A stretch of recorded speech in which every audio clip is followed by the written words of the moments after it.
Uvaženi gradonačelniče, uvaženi gospodine Markoviću, poštovani prijatelji, dame i gospodo, drago mi je da u ime stručnog tima kažem nešto danas o našoj publikaciji. Stručni tim je radio u sastavu Marija Mrvaljević, diplomirani inženjer arhitekture, docent dr. Edin Jašarović i Predrag Malbaša. Dakle, mi smo, kao što je gradonačelnik istakao, višemjesečni rad zapravo započeli idejom da prijestonica Cetinje po prvi put inicira izradu programa razvoja kulture, dakle, lokalne kulturne politike, koja, dakle, se radi po prvi put i to mislim da je važna okolnost i da će svaka sledeća izrada ovog dokumenta imati uporište i na kraju krajeva kritički ćemo se osvrnuti nakon 4 godine primjene ove strategije šta se zapravo kvalitativno i kvantitativno promijenilo.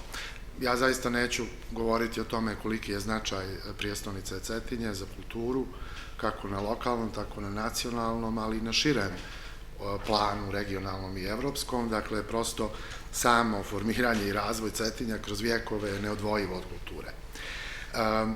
Ta distinkcija između lokalnog i nacionalnog plana razvoja kulture je u slučaju Cetinja uvijek bila specifična, jer s obzirom na mjesto i ulogu i značaj Cetinja na državnom nivou, prosto je Cetinje svoj kulturni razvoj u dobroj mjeri determinisalo upravo sa tog državnog nivoa.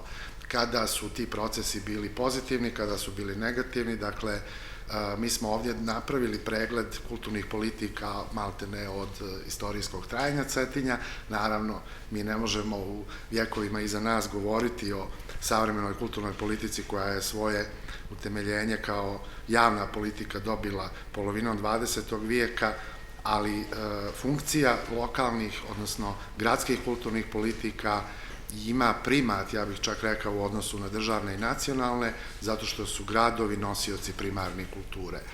Evropska praksa je upravo zadnjih decenija dala primat razvoju lokalnih kulturnih politika i regionalnih kulturnih politika, a naravno da nacionalne i državne politike se negdje podrazumijevaju i odavno su postale standard. Mislim da je ovo dokument koji također po prvi put integralno analizira i mapira sektor kulture. Rađeno je za Cetinje i do sada nešto slično, to je bio menadžment plan istorijskog jezgra, ali je on prilično odnosno uglavnom determinisao pitanje kulturne baštine i kulturnih dobara. Ovaj dokument sveobuhvatno tretira i mapira kulturni sistem prijestolnice, dakle, u svim njegovim segmentima. On dotiče, dakle, osim tog javnog sektora, nezavisni sektor koji je zadnjih godina u Crnoj Gori zapravo bio u prilično situaciji odsustva kvalitetnih strateških politika i na nacionalnom i na lokalnom planu i jedan jako zanimljiv i važan sektor koji pokazali smo na Cetinju ima potencijal, a to je privatni sektor, odnosno kreativna industrija.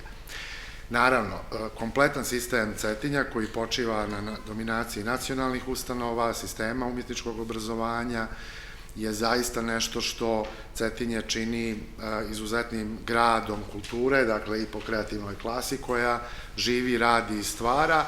I naravno da, kao i svaki realan sistem, postoje, dakle, niz, da kažem, aspekata, niz otvorenih pitanja, niz dilema i bez obzira što prijestolnica nema nadležnost u kontekstu onoga što ona osniva i onih, da kažem, polja koje ona determiniše, mi smo neizostavno kroz ovaj dokument u tom mapiranju htjeli da prepoznamo tačke susreta između prijestolnice i svih segmenata kulture, tako da ova publikacija u svom mapiranju, dakle, osim tog institucionalnog okvira i mape kulture, ona tretira i važno pitanje, recimo, kulturnog turizma, umjetničkog obrazovanja, međunarodne kulturne saradnje, participacije u kulturi i razvoja publike.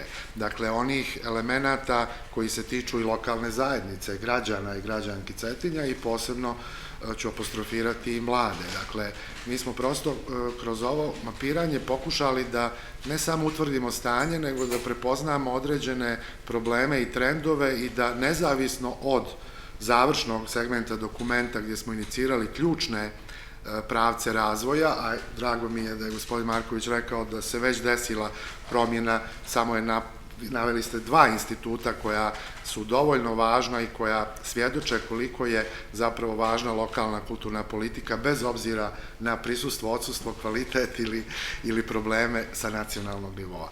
Mislim, gradovi zaista moraju proaktivnije da utiču i da determinišu procese kulture i mi smo, dakle, u svim ovim oblastima pokazali moguće linije saradnje i sadejstvo, jer bez obzira što formalno prijestonica nije, recimo, nadležna za nacionalne ustanove kulture, ali pitanje samih prostora javnih, pitanje publike, pitanje programskih aktivnosti, dakle, pitanje matičnosti tih institucija u nekom, da kažem, mikronivou Cetinja.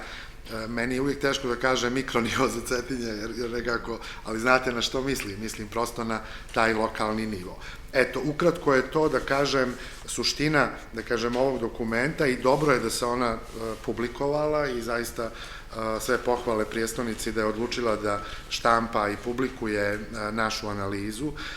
Mislim da je to analiza koja će koristiti metodološki i biti, nadam se, primjer dobre prakse i za druge gradove. Mi smo jako proaktivno i reći ću kreativno kritički čitali cijeli naš posao. Imali smo izuzetan odnos sa zajednicom kulture na Cetinju. Upitnik je obuhvatao veliki broj institucija, pojedinaca, nevladinih organizacija, privatnog sektora u domenu kreativnih industrija, oblast umjetničkog obrazovanja. Dakle, od većine aktera smo dobili odgovor i ti odgovori na te upitnike zapravo pokazuju koliko ljudi koji vode i koji razmišljaju i promišljaju taj sektor zaista traže ovakav strateški pristup i traže mapiranje linija saradnje, mogućnosti identifikovanja otvorenih razvojnih priča. Tako da je ovo prosto publikacija koja inicira jedan poželjni kulturni razvoj prijestolnice i mi smo na kraju na osnovu tog uvida i zaista specifičnosti, dakle da smo radili dokument u odsustvu nacionalnog programa razvoja kulture, da smo radili po prvi put za prijestolnicu Cetinje. Činjenica da je sama prijestolnica Cetinje prilično bila naslonjena na javne politike na nacionalnom nivou i da je upravo sa nacionalnog nivoa dominantno se ulagalo u kulturu.